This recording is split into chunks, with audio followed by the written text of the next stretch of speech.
Hi everyone, we are back with another video today, and this is going to be war number 3 of the season. We are going up against the Alliance. Where are we going? Here we go. We're going up against the Alliance X-K9. So they're a very solid war alliance going into this war. I think they've beat us the past several times, so I don't want to say it would have been an upset, but this is going to probably be a very close war. We are going to be bringing in Wiccan, Prowler, and Negasonic. We have just 5 fights again. We are going to be stuck with the Node 42 Knull this war, and then my current war 4, I have the exact same thing, so 5 fights again. I'm really hoping we start to see different placement. But, yeah. This fight, pretty straightforward. It'd be pretty impressive if I died here. We are Falter immune, which is the only worry about this node. So yeah, this is probably one of the easiest nodes on the map. Might be the easiest node on the map at this point. In terms of special 1s or special 2s, I don't really care what I bait out. Obviously, we're not going to apply Incinerate to Bishop. So we're just going to throw our special 2s, have our 30 Furies, throw our specials only when he's faltered for the extra damage, and then we're going to keep going in here. We've been using Prowler a lot. I just think he's so strong on this map. I might take him to rank 4. We have one on our battle group already, but because of how much we assign him, I would say I'm honestly assigning 2 a war. I don't think it would be bad to have a second Prowler. So he's 100% in consideration for my rank 4. Definitely my first rank 4 tech. It's either going to be him or a defender. But again, I might just do 2 techs and bring Prowler up. I'd have to drop Awakening Gem into him, but I do have a generic, so yeah, we'll see what the spring cleaning deals look like. Prowler versus this Domino, very straightforward fight. You know, this is the only really assignment you want to send here, just because he has control over her power. But obviously, she may go red. So far, I've been lucky and she hasn't. I do use a special 3 invul, or not special 3 defense boost, so that would help to reduce the damage even if I did use a special 3. I'm not going to invul for this fight anymore. It's too much. But here we go. First special 2 out. Does a good chunk of damage. Use her falter for easy openings. Get her to throw this special 2. Drains her power again.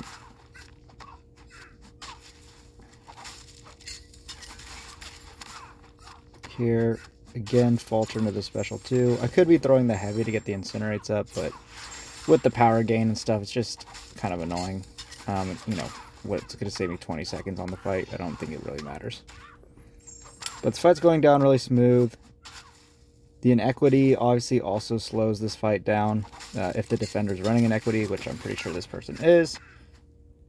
There we get a bit of lag, which made me a bit worried. The lag lately has just been a lot, but obviously the special 2 is going to get the job done, and down she goes. So nice and easy 2 fights. Those are the only 2 I have for Prowler. Next up, we're going to be taking path 6 the entire way. We have Chavez here on node, what is this, 24, and we're going to be using Negasonic. Negasonic is really good for this path, or path 6, section 2, path 6 in general. Her passive debuffs get through the fisticuffs here, and then obviously all of her debuffs are passive again, which is fantastic for node 33, which is the old node 48, which has the conflictor and stuff. So you are going to see me throw a medium and then a heavy. The reason I'm doing that is I want to keep spacing. I do not want her throwing a bunch of heavies. Now, one thing I did forget is that because of the fisticuffs, I'm not going to be getting any buffs, which is going to make it much easier to not worry about, you know, Mystic Dispersion coming into play. So I should be dexing these here, but when I practiced, I had just been parrying them, so I didn't trigger dex. But yeah, would have been much smarter for me to just dex them. Now Fisticuffs is gone though, so we can get buffs. So I do want to throw, try to not trigger dex if I can help it. There we do. Bait out the special 1.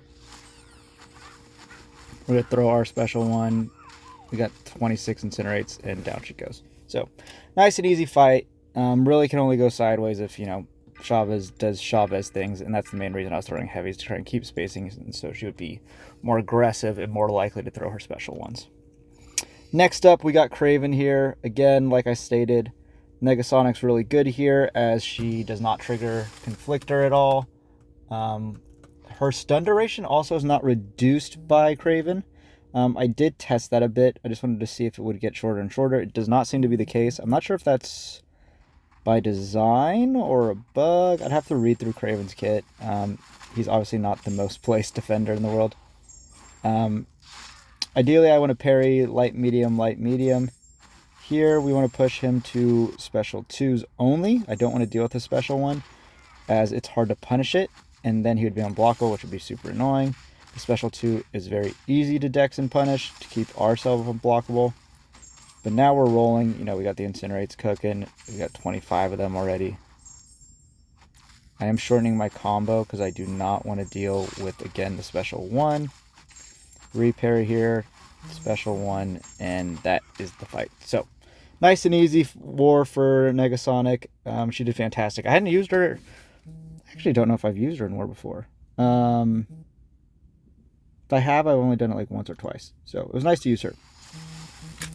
Next, we have the big fight. The fight I'm already tired of because I just gonna have to keep taking it. And it is Knull on 42. This is a rank 4, and you are going to see the power sting damage is quite substantially higher. But he plays nice and dashes back right away. We get our armor up, which is the main thing you need to do at the beginning of this fight. Then we're going to do a full combo. We're going to heavy to pause or neutralize. We want to bait the special 1 out, as this places a ton of incinerates on himself after it expires. So we're just comboing away, doing a good job. Bait the special 2 out. I'm going to hold block, refresh my blue spell. Special 2 here, and you can see I lost about 12% health, so it is quite a bit. And just something I need to watch out for. Our incinerates are now rolling though. We're going to do a medium ender to pause our neutralize. We're going to do full combo into a light ender here to refresh our neutralize.